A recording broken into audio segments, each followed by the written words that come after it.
Bonjour, je m'appelle Moussa Abou Zarnouna, je suis un étudiant palestinien et un journaliste.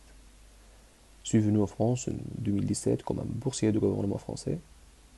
J'ai fait un master médias internationaux à l'université Paris 8 et actuellement je fais une thèse en sciences de l'information et de la communication à l'université Paris 2.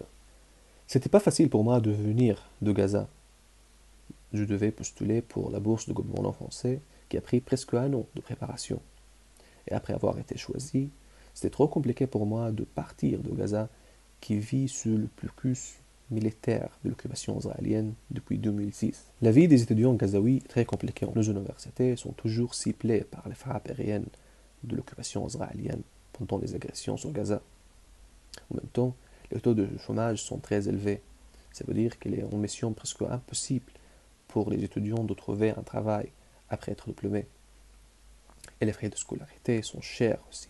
Et à cause du blocus militaire de l'occupation israélienne sur Gaza, c'est trop difficile pour les étudiants de voyager afin de poursuivre leurs études à l'extérieur et à l'étranger. Moi, personnellement, je connais beaucoup d'amis qui ont perdu leur bourse et leurs admissions universitaires à cause de ça. Avant de partir de Gaza, j'avais jamais rencontré un compatriote qui vient des Cisjordanie. Mais après mon arrivée en France, j'ai eu l'occasion de rencontrer beaucoup d'amis qui viennent de Cisjordanie qui m'ont parlé de leurs expériences personnelles comme des étudiants là-bas. En Cisjordanie, par exemple, il y a beaucoup de checkpoints de l'occupation israélienne. Ça veut dire que les étudiants sont obligés de passer des heures chaque jour afin de se déplacer de chez eux à l'université. Cette expérience, en fait, m'a inspiré de penser à mon expérience personnelle quand j'étais un étudiant à l'université Paris 8. À l'époque, je passais 30 minutes à la ligne 13 chaque jour pour arriver à l'université. Mais imaginez passer 3 ou 4 heures chaque jour au checkpoint de l'occupation israélienne, avec beaucoup de soldats, beaucoup d'armes, beaucoup de dangers. En même temps, les autorités de l'occupation israélienne considèrent les organisations étudiantes palestiniennes comme des organisations terroristes.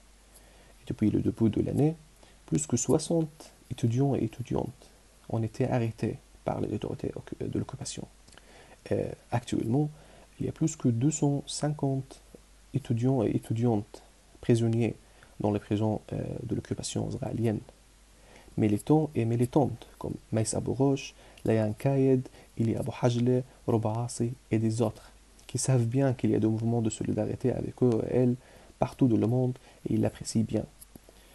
Pour nous les Palestiniens, l'éducation c'est l'arme la plus importante pour lutter contre l'occupation israélienne et pour la résister.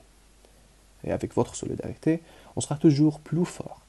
Et nos camarades aux prisons de l'occupation israélienne auront toujours de l'espoir.